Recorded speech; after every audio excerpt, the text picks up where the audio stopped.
नमस्कार दोस्तों, एक बार फिर से आप सभी का स्वागत है हमारी कक्षा यूट्यूब चैनल पर। और आज हम शुरू करने जा रहे हैं PYQ सीरीज में इतिहास का दूसरा पाठ, राजा, किसान और नगर।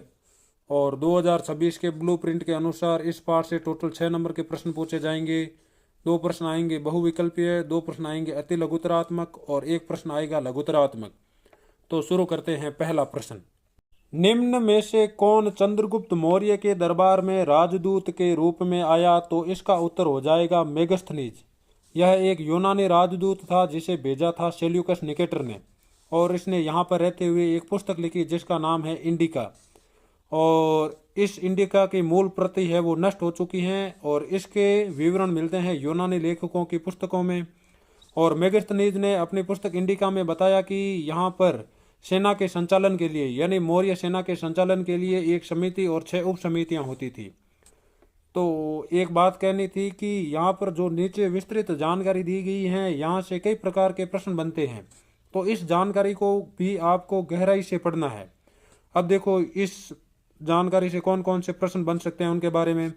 सबसे पहले प्रश्न तो यह बन सकता है, मेगस्थनीज किसका राजदूत था? तो यह उत्तर हो जाएगा सेल्यूकस निकेटर, या सेल्यूकस निकेटर ने किसे राजदूत के रूप में चंद्रगुप्त मौर्य के दरबार में भेजा? तो इसका उत्तर हो जाएगा मेगस्थनीज। उसके बाद में इंडिका पुस्तक किसने लिखी? मेगस्थनीज ने।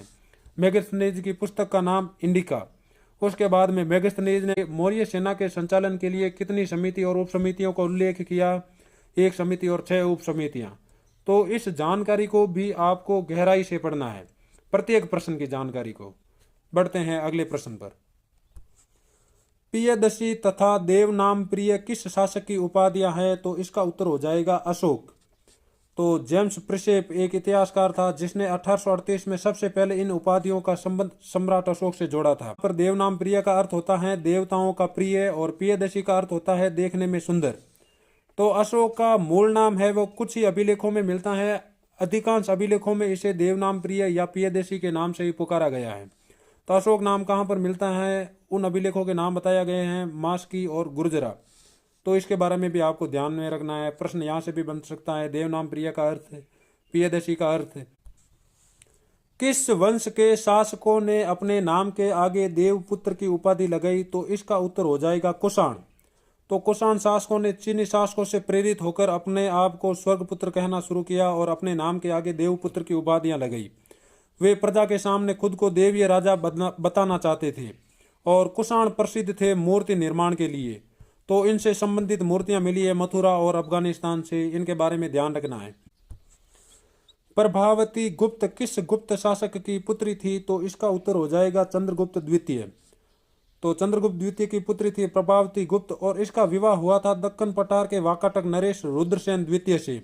और धर्मशास्त्रों के अनुसार महिलाएं भूमि दान नहीं कर सकती थी क्योंकि वे भूमि के अधिकारी नहीं होती थी, लेकिन प्रभावती गुप्त ने है वो दगुन गांव को दान दिया था, जो बताता है कि रानियां भूमि की स्वामी हो सकती थी, महिलाएं नहीं। यह महिलाओं के संपत्ति अधिकार का एक दुर्लभ उदाहरण है। और उसके बाद में बात करते हैं अग्रहार के बारे में। तो अग्रहार एक ऐसी भूमि होती है जो ब्राह्मणों को दान में दी जाती थी। तो प्रश्न यहाँ से भी बन सकता है, वह भूमि जो ब्राह्मणों को दान में दी जाती थी किस नाम से जानी जाती थी? तो इसका उत्तर हो जाएगा अग्रहार। बढ़ते हैं अगले प्रश्न पर। अगला प्रश्न है, प्रभावती गुप्त किस वंश की प्रसिद्ध शासिका थी? तो इसका उत्तर हो जाएगा वाकाटक वंश की प्रसिद्ध शासिका थी। गुप्त पुत्री थी, कंफ्यूज नहीं होना है, इसलिए यह प्रश्न बताया है विशेष तौर से। वाकाटक वंश की प्रसिद्ध शासिका थी और चंद्रगुप्त द्वितीय की बेटी थी। तो प्रश्न की प्रकृति के अनुसार आपको उत्तर देना है। उसके बाद में देखिए, इसके पिता थे चंद्रगुप्त द्वितीय और पति थे रुद्रसेन द्वितीय। चंद्रगुप्त द्वितीय थे गुप्त वंश से और रुद्रसेन द्वितीय है वाकाटक वंश से। तो देखिए, धर्मशास्त्रों के अनुसार महिलाओं को भूमि का अधिकार नहीं था, लेकिन प्रभावती गुप्त ने अग्रहार दान दिया था। इसका प्रमाण पुनः ताम्रपत्र अभिलेख से मिलता है, जो बताता है कि रानियां है वो भूमि की स्वामी हो सकती हैं। शासकों की प्रतिमा और नाम के साथ सबसे पहले सिक्के किन शासकों ने जारी किए? तो इसका उत्तर हो जाएगा हिंद यूनानी। हिंद यूनानी, या जिन्हें हम कह सकते हैं इंडो ग्रीक। तो इन्होंने ही भारत में सबसे पहले शासकों की प्रतिमा और नाम के साथ सिक्के जारी किए। उससे पहले जो सिक्के जारी होते थे वो होते थे आहत सिक्के, और जिन पर बनाए हुए होते थे प्रकृति के चिन्ह, जैसे सूर्य, वृक्ष या मछली। तो हिंद यूनानी के बारे में देख लीजिए। इन्होंने द्वितीय शताब्दी ईसा पूर्व में पूर्वोत्तर क्षेत्र में शासकों की प्रतिमा और नाम वाले सिक्के जारी किए। उसके बाद में बात करते हैं कुषाणों के बारे में। तो कुषाणों ने भारत में सबसे पहले और बड़े स्तर पर सोने के सिक्के जारी किए। यदि प्रश्न पूछ ले भारत में सबसे पहले और बड़े स्तर पर सोने के सिक्के किसने जारी किए, तो कुषाण शासकों ने। उसके बाद में बात करते हैं गुप्त। तो इन्होंने सबसे भव्य और शुद्ध सोने के सिक्के जारी किए, यानी जो सोने की शुद्धता थी सिक्के बनाने के लिए वे सबसे ज़्यादा थी, और यह थी गुप्तों के काल में। उसके बाद में बात करते हैं योद्धेय। पंजाब और हरियाणा के कबायली गणराज्यों ने तांबे के सिक्के जारी किए। तो योद्धेय तांबे के सिक्के जारी करते हैं, गुप्त सोने के सिक्के लेकिन शुद्धता के लिए प्रसिद्ध होते हैं, और कुषाण है वो बड़े पैमाने पर और सबसे पहले सोने के सिक्के जारी करते हैं।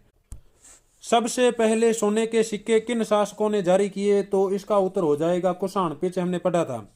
हिंद यूनानी के बारे में देख लीजिए। तो इन्होंने सबसे पहले राजा के नाम और चित्र वाले सिक्के जारी किए। कुषाण सबसे पहले सोने के सिक्के जारी किए और बड़ी मात्रा में जारी किए, और इनका वजन रोमन सिक्कों जैसा होता था। गुप्त सबसे भव्य और शुद्ध सोने के सिक्के जारी किए थे, जो इनकी आर्थिक समृद्धि का प्रतीक था। उसके बाद में योद्धेय इन्होंने जारी किए थे तांबे के सिक्के। योद्धेय है वो पंजाब और हरियाणा के कबीले थे। अर्थशास्त्र का रचयिता कौन था, तो अर्थशास्त्र का रचयिता था चाणक्य।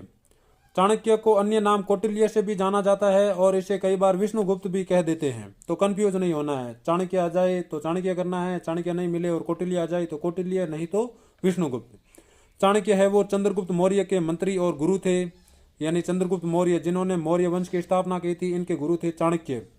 अर्थशास्त्र मौर्यकालीन सैनिक और प्रशासनिक संगठन, विशेषकर युद्ध और कूटनीति का विस्तृत विवरण देता है, और अर्थशास्त्र में हाथी पकड़ने के तरीकों का भी वर्णन किया गया है। उसके बाद में देखिए इंडिका। तो इंडिका यह एक पुस्तक है जिसे मेगस्थनीज ने लिखा था, जो था यूनानी राजदूत सेल्यूकस निकेटर ने, जिसे चंद्रगुप्त मौर्य के दरबार में भेजा था। उसके बाद में देखिए अगला प्रश्न। 1830 के दशक में ब्राह्मी और खरोष्टी लिपियों का अर्थ किसने निकाला, तो इसका उत्तर हो जाएगा जेम्स प्रिंसेप। ये थे ईस्ट इंडिया कंपनी के एक अधिकारी, और 1838 में ये सबसे पहले अशोक के अभिलेखों को पढ़ते हैं, और इन्होंने ही पता लगाया कि देवनाम पिय और पियदशी है वो अशोक का ही नाम है। ब्राह्मी लिपि के बारे में देख लीजिए। तो ब्राह्मी लिपि अधिकांश अशोक के अभिलेखों में प्रयुक्त हुई है, और ये बाएं से दाएं ओर लिखी जाती थी। उसके बाद में खरोष्टी लिपि के अवशेष मिलते हैं पश्चिमोत्तर भारत में, और ये लिखी जाती थी दाएं से बाएं, यानी एक लिपि तो इस तरफ से और एक लिपि इस तरफ से लिखी जाती थी। बढ़ते हैं अगले प्रश्न पर। कलिंग वर्तमान में किस राज्य में स्थित है, तो इसका उत्तर हो जाएगा उड़ीसा। तो अशोक अपने शासनकाल के 8वें साल में कलिंग पर चढ़ाई कर देता है और इसे जीत लेता है, और इस युद्ध के दौरान लगभग 1.5 लाख लोग निष्कासित हो जाते हैं और 1 लाख लोग मारे जाते हैं, जिससे अशोक दुखी हो जाता है और तय करता है कि वह आगे से युद्ध नहीं करेगा और धर्म का रास्ता अपनाएगा। पढ़ते हैं अगले प्रश्न पर। भारतीय पुरातात्विक सर्वेक्षण के पहले डायरेक्टर जनरल कौन थे, तो इसका उत्तर हो जाएगा अलेक्जेंडर कनिंघम। तो कनिंघम को भारतीय पुरातत्व का जनक भी कहते हैं, फादर ऑफ इंडियन आर्कियोलॉजी। बढ़ते हैं अगले प्रश्न पर। मगध की आरंभिक या शुरुआती राजधानी कौन सी थी, तो इसका उत्तर हो जाएगा राजगाह या फिर राजगृह। कंफ्यूज नहीं होना है, दोनों नाम एक ही हैं। तो राजगाह का शाब्दिक अर्थ होता है राजाओं का घर, और राजगाह है वो चारों ओर पहाड़ियों से घिरी हुई थी, और वर्तमान समय में यह बिहार में है, और इसे वर्तमान समय में राजगीर कहते हैं। और उसके बाद में मगध की राजधानी बदल जाती हैं, और यह बदलकर हो जाती हैं पाटलिपुत्र। तो पाटलिपुत्र के बारे में देख लीजिए।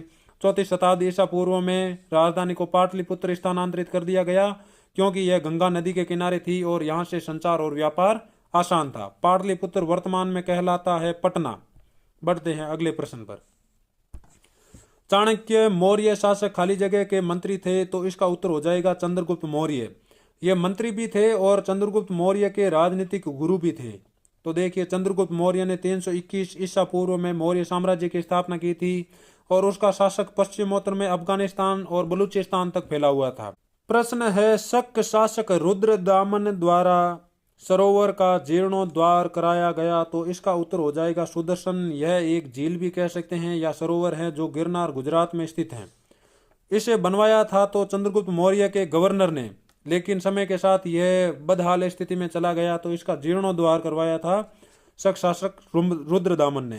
तो देखिए, रुद्रदामन शक शासक ने अपनी जेब से पैसा लगाकर मरम्मत करवाई, और उसके बाद में दूसरी मरम्मत करवाई थी गुप्त काल में स्कंदगुप्त ने। यह जानकारी जूनागढ़ अभिलेख से मिलती है।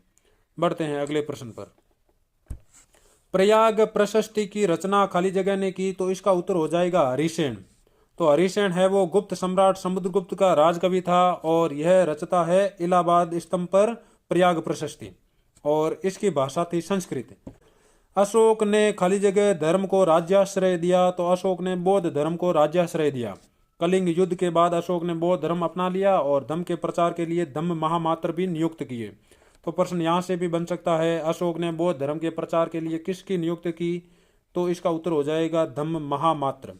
अब आगे, मगध के विकास के साथ साथ मौर्य साम्राज्य का उदय हुआ, यानी मगध ज्यों ज्यों विकसित हुआ और उसके साथ ही मौर्य साम्राज्य विशाल होता गया। सोने के सिक्के बड़े पैमाने पर प्रथम ईस्वी सदी में कुषाण शासकों ने जारी किए थे। तो पढ़ा था, सबसे पहले और बड़े स्तर पर कुषाण शासक जारी करते हैं। शुद्धता के लिए प्रसिद्ध थे गुप्त शासक। बढ़ते हैं अगले प्रश्न पर। अशोक ने धम्म के प्रचार के लिए नामक विशेष अधिकारियों की नियुक्ति की, तो इसका उत्तर हो जाएगा धम्म महामात्र। देखिए, अशोक ने कलिंग युद्ध के बाद बेरी घोष की जगह धम्म घोष की नीति अपनाई, यानी युद्ध की जगह शांति की नीति अपनाई। धम्म कोई धर्म नहीं है, बल्कि बड़ों के सम्मान और अहिंसा की एक नैतिक संहिता थी। वह पहला सम्राट कौन था जिसने अपने अधिकारियों और प्रजा के लिए संदेश प्राकृतिक पत्थरों और पॉलिश किए हुए स्तंभों पर लिखवाए, तो इसका उत्तर हो जाएगा अशोक, जो संबंधित था मौर्य साम्राज्य से। दूसरा प्रश्न, मौर्य शासकों की राजधानी पाटलिपुत्र का वर्तमान नाम क्या है, तो इसका नाम है पटना, और वर्तमान में यह है बिहार की राजधानी। पाटलिपुत्र का प्राचीन नाम था पाटलिग्राम, या प्रश्न ये भी पूछ सकता है पटना का प्राचीन नाम, तो पटना का प्राचीन नाम पाटलिपुत्र और पाटलिपुत्र का प्राचीन नाम पाटलिग्राम, और यह बसा हुआ था गंगा नदी के किनारे। मगध की राजधानी राजगाह का शाब्दिक अर्थ बताइए, तो राजगाह का अर्थ है राजाओं का घर। यह मगध की शुरुआती राजधानी थी जो पहाड़ियों के बीच बसी हुई थी, और बाद में मगध की राजधानी पाटलिपुत्र मतलब वर्तमान पटना में स्थानांतरित कर दी गई। अगला प्रश्न, एडी का क्या तात्पर्य है? एडी मतलब एनो डोमिनी, इसका अर्थ होता है ईसा मसीह के जन्म के पहले। उसके बाद में अगला प्रश्न, अशोक के अधिकांश अभिलेख किस भाषा में है? तो अशोक के अधिकांश अभिलेख प्राकृत भाषा में हैं, जिसे ब्राह्मी या खरोष्टी लिपि में लिखा गया था। और पश्चिमोत्तर से कई अभिलेख ऐसे मिले हैं जिनमें अरामेइक और यूनानी भाषा का भी प्रयोग हुआ है। अगला प्रश्न देखिए, भारतीय पुरातात्विक सर्वेक्षण के पहले डायरेक्टर जनरल कौन थे? तो इसका उत्तर हो जाएगा अलेक्जेंडर कनिंघम, और पहले डायरेक्टर जनरल होने के कारण इन्हें भारतीय पुरातत्व का जनक भी कहते हैं, फादर ऑफ इंडियन आर्कियोलॉजी। उसके बाद में समुद्रगुप्त के राजकवि कौन थे? तो समुद्रगुप्त के राजकवि थे हरिसेन, और हरिसेन ने एक प्रशस्ति लिखी थी जिसका नाम था प्रयाग प्रशस्ति, जो है इलाहाबाद में, और इसकी रचना की गई थी संस्कृत भाषा में। अगला प्रश्न देखिए, महाजनपद से आप क्या समझते हैं? इनकी कुल संख्या कितनी थी? तो 6वीं शताब्दी ईसा पूर्व में उत्तरी भारत में विकसित बड़े राज्यों को महाजनपद कहा जाता था, और बौद्ध और जैन ग्रंथों के अनुसार इसकी संख्या थी 16, और जिसमें सबसे शक्तिशाली जनपद था मगध, ध्यान में रखना इसे। उसके बाद में सबसे शक्तिशाली महाजनपद था मगध, और अन्य प्रमुख नाम हो जाएगा कौशल, कुरु, पांचाल, गांधार, अवंती। उसके बाद में आगे, अभिलेख शास्त्र किसे कहते हैं? तो अभिलेखों के अध्ययन को ही अभिलेख शास्त्र कहते हैं। अभिलेख उन्हें कहते हैं जो हम पत्थर, धातु या मिट्टी के बर्तनों जैसी कठोर सतह पर खोद कर लिखते हैं, और पुराने अभिलेखों की लिपि पढ़ने के लिए पूरा लिपि शास्त्र का प्रयोग किया जाता है। तो प्रश्न यह भी बन सकता है, पूरा लिपि शास्त्र किसे कहते हैं? तो पुराने अभिलेखों की लिपि पढ़ने के अध्ययन को ही पूरा लिपि शास्त्र कहते हैं। मेगस्थनीज कौन था? तो मेगस्थनीज एक यूनानी राजदूत था जिसे सेल्यूकस निकेटर ने चंद्रगुप्त मौर्य के दरबार में भेजा था, और इसने एक पुस्तक लिखी थी जिसका नाम था इंडिका, और इसने भारतीय समाज में 7 जातियों का उल्लेख किया, और मौर्य प्रशासन में 1 समिति और 6 उप समितियों का उल्लेख किया। यहाँ पर गलत टाइप हो गया तो देख लेना, 1 तो थी समिति और 6 थी उप समितियां। अगला प्रश्न देखिए, अग्रहार भूमि से क्या तात्पर्य है? तो एक ऐसी भूमि जो ब्राह्मणों को दान में दी जाती थी, इसे हम कहते हैं अग्रहार। और इस भूमि पर ब्राह्मणों को कर नहीं देना पड़ता था और इन्हें अधिकार था कि स्थानीय लोगों से इस भूमि के बदले में वे कर भी वसूल सकते हैं। अगला प्रश्न देखिए, 6ठी शताब्दी ईसा पूर्व में मगध के सबसे शक्तिशाली महाजनपद बनने के क्या कारण थे?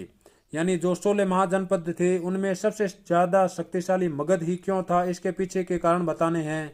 तो पहला कारण हो जाएगा उपजाऊ भूमि, जिससे पैदावार की कोई भी प्रकार की कमी नहीं थी।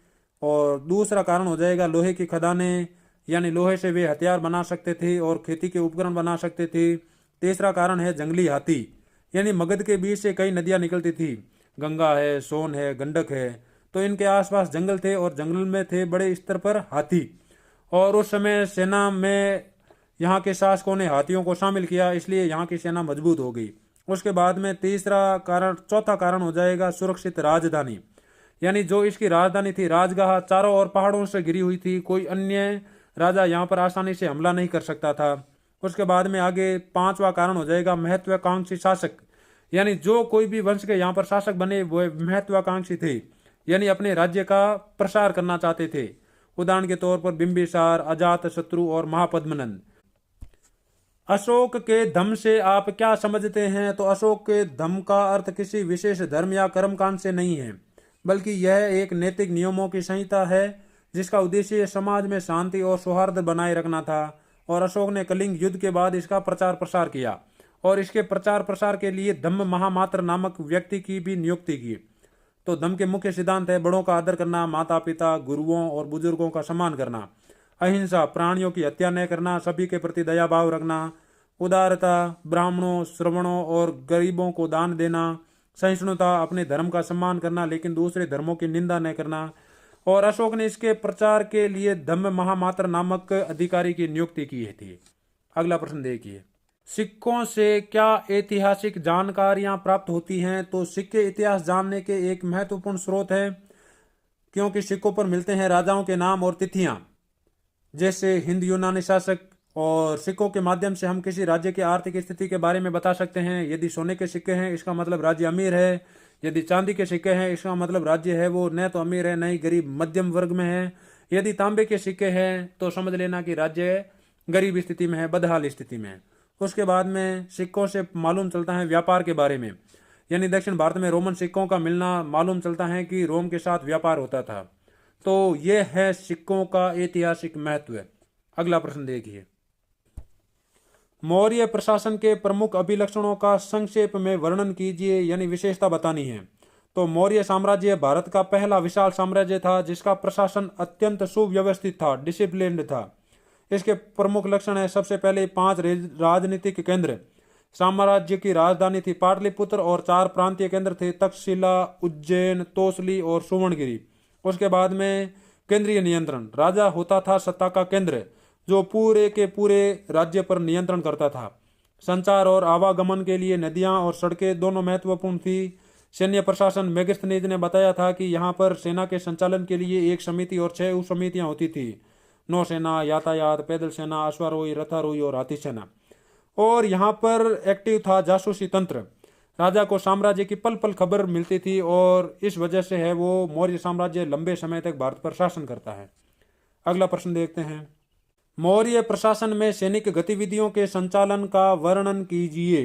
तो मेगस्थनीज की पुस्तक इंडिका के अनुसार मौर्य सेना का प्रशासन बहुत ही संगठित था। यहाँ पर एक समिति और 6 उप समितियां थी।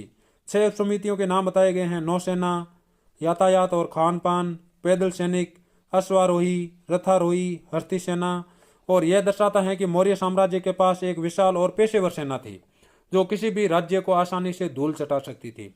अगला प्रश्न देखिए, 19वीं शताब्दी के इतिहासकारों के लिए मौर्य साम्राज्य क्यों महत्वपूर्ण था, इसके बारे में बताना है। तो 19वीं शताब्दी के इतिहासकारों के लिए मौर्य साम्राज्य का महत्व है, सबसे पहले देखते हैं औपनिवेशिक संदर्भ में। जब इतिहासकार भारत का इतिहास लिख रहे थे तब भारत अंग्रेजों का गुलाम था। ऐसे में प्राचीन भारत में एक विशाल और संगठित साम्राज्य का होना राष्ट्रवादियों के लिए गर्व का विषय था। यानी वे दुनिया को कह सकते थे कि भारत भी है वो बड़े बड़े साम्राज्यों की भूमि रही है, वे हैं वो अंग्रेजों की गुलामी से बाहर निकल सकते हैं उन साम्राज्यों से प्रेरणा लेकर।